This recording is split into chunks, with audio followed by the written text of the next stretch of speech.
हमारे इस नए वीडियो में हम अभी युगपत समीकरण में नहीं आते, लेकिन आप लोग का कमेंट आया कि सर थोड़ा सा युगपत समीकरण का सवाल को बताने के लिए, तो आज मेरा टॉपिक बस वही रहेगा युगपत समीकरण के लिए। सबसे पहले आप जानिए पहले युगपत समीकरण होता क्या है। वैसे तो सबसे पहले समीकरण जानना चाहिए था आप लोगों को, पर आपने युगपत समीकरण कहा है तो हम लोग किसी अलग वीडियो में लेके आएंगे और किसी उस टॉपिक पर अलग से हम चर्चा कर लेंगे। लेकिन आज जो है युगपत समीकरण इसके बारे में जानें।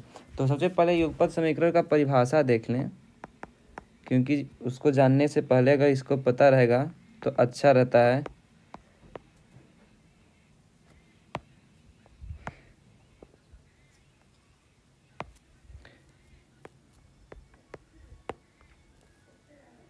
क्या कहता है युगपत समीकरण? समीकरण यही कहता है दो अज्ञात चर वाले रैखिक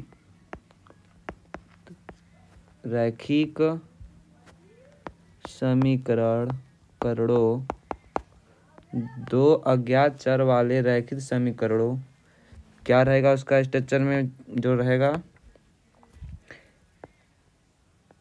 ax plus b y plus c is equal to 0।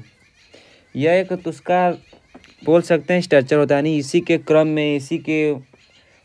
में आपका रहता है, समीकरण को रखते हैं। अगर नहीं रहेगा तो इसी क्रम में रखने के बाद ही हल करेंगे, ठीक। तथा अगर दूसरा, ये देखो, ये पहला समीकरण हो जाएगा, यह आपका जो रहेगा पहला समीकरण हो जाएगा जो कि इस पद में रहेगा। और जो दूसरा समीकरण रहेगा वह किस पद में रहेगा? यहाँ मान लीजिए a2x, ठीक, plus b2y plus c is equal to 0। ये हो जाएगा आपका दूसरा समीकरण। यानी इसी क्रम में रहेगा तभी आप बता सकेंगे, कह सकेंगे और बोल सकेंगे कि यह एक युगपत समीकरण है, ठीक। इसी को युगपत बोलेंगे। युगपद नहीं, युगपत रहेगा, ठीक है। थोड़ा शब्दों के विषय ध्यान रहेंगे, गलत नहीं पढ़ेंगे।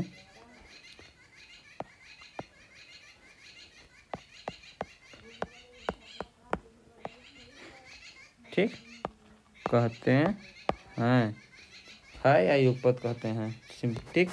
परिभाषा आप समझ लीजिए, यानी कि वह किस स्ट्रक्चर में रहेगा, उसको इस स्ट्रक्चर में रहना पड़ेगा कि सबसे पहले आपको इस तरह में रहेगा, ठीक।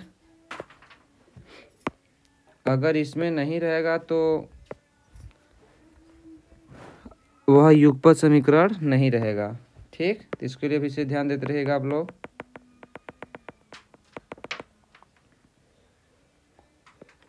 तब आते हैं हम, अपना समय बर्बाद ना करते हुए तुरंत टॉपिक पर आ जाएं। लेकिन याद रखिए इसका कुछ और भी एक नियम रहेगा, जहां a1 upon a2 equal to not b1 b2। यानी कहने का मतलब जो a है a अपान b और b अपान, यानी कह सकते हैं a1 अपान a2 बराबर नहीं होना चाहिए b1 अपान b2 के। यानी यह कभी भी इन दोनों क्या होना चाहिए? बराबर नहीं होना चाहिए, ठीक। तभी आपका यह समीकरण युगपत होगा, अन्यथा यह युगपत नहीं होगा। अब इसको बनाने की विधियां देखें, इसको हल कैसे करते हैं, ठीक। इसे हल करने की विधियां पे ध्यान दे दें थोड़ा सा। किसके? युगपत समीकरण को हल करने की विधियां। आपने समीकरण 3 प्रकार का देखा होगा, जिसमें से आपका पहला आता है विलोपन, प्रतिस्थापन, और एक होता है सारणी बनाकर, ठीक। लेकिन युगपत समीकरण को सारणी बनाकर हल करना थोड़ा मुश्किल हो जाता है, जो कि सुविधाजनक भी नहीं रहता है। तो इसीलिए हम केवल 2 विधियां देखेंगे इसमें। सबसे पहली विधियां जो देखेंगे हम, वो देखेंगे प्रतिस्थापन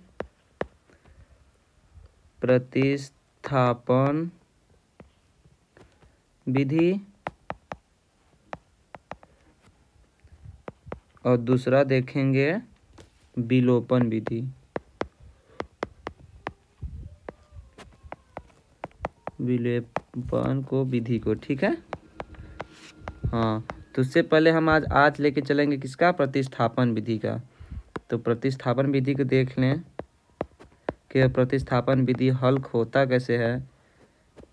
समीकरण वैसे तो हल बहुत आसानी से हो जाते हैं, पर इसको अगर आप अच्छे समझे रहेंगे तो ही समझ पाएंगे, क्योंकि प्रतिस्थापन विधि थोड़ा सा आपको इस पद से उस पद में प्रतिस्थापन करना का होगी, लेकिन वो सिंपल है। आपको ऐसे बताया जाएगा कि आपको एक बार में किसी और वीडियो को देखने की जरूरत नहीं पड़ेगी, आप अच्छे से समझ जाएंगे, ठीक। प्रतिस्थापन विधि किसे कहते हैं, इसका परिभाषा हम आपको एग्जाम्पल देते देते समझा देंगे, ठीक। पहले हम देख लें, कोई उदाहरण ले लें, उदाहरण कोई ले लें।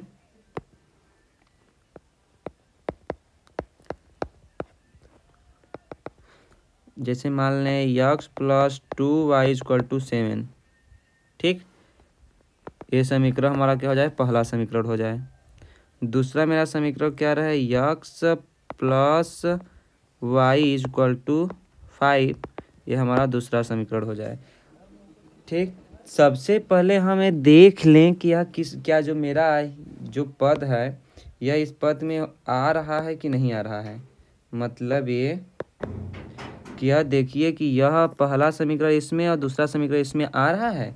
दे मिला लें, पहला क्या कर रहा है उसको थोड़ा सा ध्यान दे देंगे। पहला कहता है कि यक्स और क्या है उसका पद ax dash plus b dash y plus c =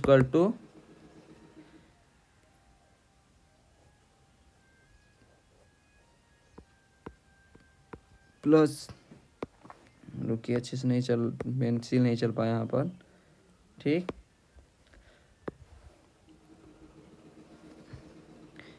इसके पद में पहले लेकर आए कि वास्तव में है कि नहीं। a डैश b अरे x plus b y plus c = 1 0, ठीक है। यह हमारा पहला हो गया समीकरण, इसी के तरह में होना चाहिए पहला। और जो दूसरा कहता है, दूसरा कितना होना चाहिए, a2x plus b2y plus c = 0। यहाँ पे प्लस माइनस हो सकते हैं, इसमें कोई परिवर्तन नहीं आएंगे, लेकिन आपका इसी क्रम में होना चाहिए, तभी यह दूसरा समीकरण का बनेगा। सबसे पहले देखें, यक्स है, ठीक है। b है कोई, यानी a b जो कि हमारा अचर पद होता है। साथ जो है c जो है अचर पद, यानी a b c जो है हमारा अचर पद रहता है, जो कि इसमें सब कुछ बन रहा है, यानी कि इसके जो समीकरण के लिए होता है युगपद के लिए वह सब कुछ नियम बैठ रहा है, ठीक। तो हम इसको इरेज कर लेते हैं, स्टेप पे अपने चलते हैं। समझाने का मेरा उद्देश्य था आप लोगों के लिए कि समझाया कैसा जाए।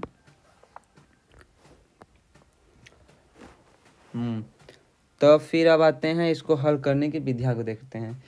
युगपद जो समीकरण होता है, यानी कि युगपद समीकरण को प्रतिस्थापन विधि से हल करने के लिए सबसे पहले इसमें देखना पड़ता है, चाहे वो समीकरण 1 हो चाहे समीकरण 2 की, यानी कि हम यक्स का जो पद है उसमें y के सापेक्ष कैसे रखें, y का पद जो है कि एक्स के सापेक्ष में कैसे रखें, यानी कि करने का मतलब पक्षांतर करने के लिए, यानी कि कौन सा एक पद एक साइड रखा क्या सब उस पर रख दें, कैसे। आपको बातों से समझ तो नहीं आएगा, लेकिन फिर भी मान लीजिए ऐसे हम थोड़ा सा देख लें। समीकरण से मान लीजिए कि आपको समीकरण जो है समीकरण 1 ले लें, 1 द्वारा, ठीक। समीकरण क्या है हमारा, x + 2y = 7, ये हमारा पहला समीकरण है। तो हम इसी को छेड़छाड़ करेंगे, यानी अगर हम छेड़छाड़ करेंगे मतलब किसी भी यक्स जो का मान y के पदों में रख देंगे, कैसे, ऐसे, यानी यक्स की साइड छोड़ दें, बकिया को सबको साइड ढकेल दें, 2y, ये हमारा समीकरण तीसरा बन जाएगा, ठीक। यही बस आपका देखना होगा, कुछ भी नहीं करना होता है। सबसे पहले हम यक्स या वाई को किसी एक साइड कर यानी कि यक्स करें या वाई करें, केवल एक साइड कर देते हैं, बकिया सभी को उस साइड ढकेल देंगे, यानी पक्षांतर कर देंगे। ढकेलना कोई अच्छा शब्द नहीं है, समझा रहा है, लेकिन फिर भी आपके लिए समझाने के लिए बोल रहे हैं। यानी इस साइड से उस साइड पक्षांतर कर देंगे, लेफ्ट है तो राइट में, राइट है तो लेफ्ट में, यानी कहने का मतलब यक्स के पद में या वाई के पद में ही रखेंगे, ठीक। और ये जो बनेगा वह समीकरण आपका दूसरा, यानी पहला और दूसरा बना था, तीसरा समीकरण हो जाएगा। अब इसमें कुछ भी नहीं करना है, अब बस आप जो समीकरण 2 रहता है, समीकरण 2 है, वहाँ समीकरण 2 में यक्स का मान रखने पर, और कुछ नहीं करेंगे, बस समीकरण जो दो है, समीकरण दो मेरा क्या है, यहाँ पे है। समीकरण दो को हम दो में यक्स का मान रख देंगे। यक्स का मान कहाँ से निकाले हैं, समीकरण एक से निकाले हैं। तो यक्स इक्वल टू क्या है, 7 - 2y। बस जहाँ समीकरण दो है, समीकरण दो पहले लिख लें, x plus y equal to 5। ठीक, अब इसमें हम एक हमारा समीकरण दो था, इसमें हम बोला है कि समीकरण दो में यक्स का मान रखने पर, समीकरण दो में यक्स का मान क्या है, यानी कि यहाँ पे जो है लिख दिए हम क्या, यक्स के स्थान पर 7 - 2y plus y equal to 5। अब इसी को हम हल करते हैं। समीकरण हल करना आप लोग को पता होगा। अब इन दोनों को घटा लें और इसको पक्षांतर कर दें, यानी कि समीकरण का नियम यही होता है कि अक्षर अंक को एक साइड और अक्षर को एक साइड, यानी करेंगे मतलब चर को एक साइड और अचर को दूसरे साइड हम कर लेते हैं। तो बस कर लें। तो पहले पक्षांतर करने का ही काम कर लें, -2y plus y equal to 5। अब जो 7 था, 7 या 7 जो था उस पक्षांतर के यानी बराबर के दूसरे साइड जाएगा, राइट के साइड में जाएगा। तो यहाँ जाने के बाद में चिन्ह बदल जाता है, यानी 7 हो जाए, यहाँ पे प्लस है तो यहाँ जाने में क्या हो जाएगा, माइनस हो जाएगा। इतना आप लोग को समझ में आ गया होगा। ठीक, हाँ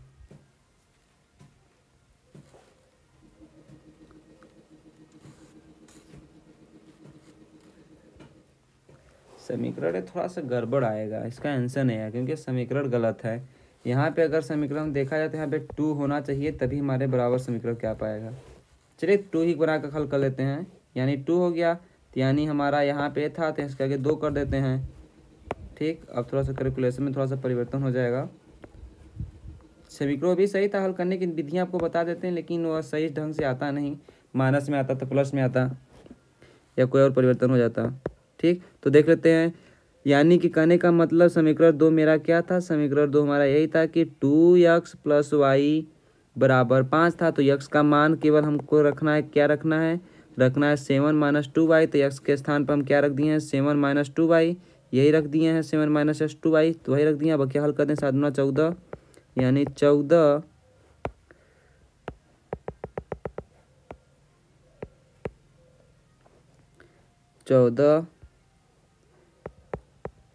हो गया, फिर -2 दूना 4y plus y equal to 5। इतना तो समझ में आ गया होगा। कुछ नहीं, बेसिक कैलकुलेशन है जो करते हैं। अब फिर -y 4y plus y equal to 5, फिर यहाँ जाने पे -14। ठीक, क्या किए हैं, पक्षांतर किए हैं, इस साइड से उस साइड लाए हैं। ठीक, अब इसको हल कर लेते हैं, यानी करने का मतलब हो जाएगा -3y इक्वल टू 14 से 5 घटाने पर हमारा जाएगा क्या, 9। अभी पता है कि माइनस क्यों आ गया, प्लस क्यों आ गया, कोई चीज़ बताने की ज़रूरत है नहीं आप लोगों को, लेकिन फिर भी आपको बताते चलें क्योंकि इस चैनल का उद्देश्य होता है कि बेसिक नॉलेज से आपको स्टैंडर्ड नॉलेज तक देना। ठीक, पहले इसका नियम देख लेते हैं। सबसे पहले कुछ नियम नहीं कराता है, बस यहाँ पे देखिए असमान चिन्ह आपस में घट जाते हैं, यहाँ एक प्लस एक माइनस यानी असमान है, यानी घट जाएंगे तथा जिसका चिन्ह बड़ा होता है उसका चिन्ह लगाते हैं। चिन्ह किसका बड़ा है, 4 का, तो 4 का चिन्ह लग गया माइनस। ठीक, इसी प्रकार यहाँ पे हम अगर 14 था, 14 और फिर 5, यहाँ पे कैसे डिलीट हो जा रहा है। ठीक, देखिए 5 में 14 में से 5 घटा देंगे तो देखिए यहाँ पे प्लस है माइनस, तो समान चिन्ह आपस में क्या होते हैं, घट जाते हैं, घट रहा है। यहीं 14 से 5 घटाएंगे 9 बचा, लेकिन तथा जिसका चिन्ह बड़ा होता है उसका चिन्ह लगाते हैं। तो बड़ा चिन्ह जो है क्या है मेरा, माइनस है, तो माइनस का कर दे रहे हैं। ठीक, अब यहाँ y बचा तो y को y लिखते हैं, फिर पक्षांतर कर देते हैं 9/3 करके। यहाँ भी माइनस, ये भी माइनस, ये भी माइनस, यानी माइनस माइनस दोनों सबक कर दें, या तो यहाँ से कर दें या तो वहाँ बाद में कर दें, यानी y को 3 के 9 3 आ गया। अब मेरा y का मान आया है, अभी हम y का मान ज्ञात किए हैं। अब इसके प्रक्रिया जो दूसरा प्रक्रिया होगा वह करते हैं। अब लिखेंगे यहाँ पे y का मान किसी समीकरण में रख दें, का मान समीकरण 3 में रखने पर। ठीक, तो हमारा y का समीकरण 3 मेरा क्या था, समीकरण 3 मेरा यही है, यक्स माइनस 2y, यानी कि यक्स इक्वल टू, समीकरण क्या कहता है, यक्स समीकरण तीसरा कहता है x equal to 7 minus 2y, यही कहता है ना। हाँ थोड़ा सा देख लेंगे। हाँ ये कहता है। अब हमको क्या हो रहा है, अब y का मान समीकरण 3 में रखने पर, समीकरण मेरा तीसरा था तो इसमें क्या रखेंगे y का मान। तो x के स्थान पे कुछ नहीं, x सेम, y के स्थान पर केवल चेंज करना है हमको। तो यहाँ पे 2 हो गया, y का मान क्या है भैया, y का मान है 3 है, 3 लिख देंगे यहाँ पे गुणे 3 लगाकर। अब हल कर दें, ठीक। x इक्वल टू 7 माइनस 3 दूना 6, यस इक्वल टू 1, इतना पल्ले पड़ा। हाँ अब देखिए हमको यक्स का भी मान मिल गया, वाई का मिल गया मान, यानी हमको दो राशियों का मान मिल गया, यानी हमारा जो समीकरण है यह पूरा समीकरण पूरी तरह से हल हो चुका है। ठीक, एक बार आप लोग को फिर समझा दिया जाए। सबसे पहले क्या करेंगे, यहाँ पे देखिए सबसे पहले दोनों प्रश्नों को लिख रहे हैं, दोनों प्रश्नों को हम क्या कर रहे हैं, लिख रहे हैं। जो मेरा पहला प्रश्न था यह था, दूसरा यह था। अब सबसे पहले क्या किए हैं, समीकरण 1 द्वारा यानी कि x का पक्षांतर करके किसी यानी x का मान निकाल रहे हैं, x का मान निकालें, फिर वही समीकरण 2 में x का मान रखकर हल कर रहे हैं तो हमारा y का मान निकल गया। y का मान का जो है कि हम समीकरण किसी और समीकरण में रख देंगे जो 3 में रखे हैं, तो ये हल करने पर हमारा x का मान निकल गया। अतः हम बोल सकते हैं कि x इक्वल टू 1 तथा y इक्वल टू 3, यही हमारा हो गया। अगर इसको चेक करना हो, सत्यापन करना हो कि सही है कि नहीं है, तो सबसे पहले जहाँ x मिलेगा वहाँ पर समीकरण 1 और 2 में x का मान बस रखते चले जाएंगे, हल हो जाएगा, मेरा आंसर हो जाएगा कि सही है कि नहीं समीकरण। ठीक है, बस आज के लिए बस इतना ही। अगले वीडियो में लेकर चलेंगे, हम आएंगे आपको विलोपन विधि को बताएंगे, विलोपन विधि को हम आपको विस्तृत जानकारी देंगे। ठीक, आज के लिए बस इतना ही। विलोपन विधि का लिए कल बताएंगे। धन्यवाद।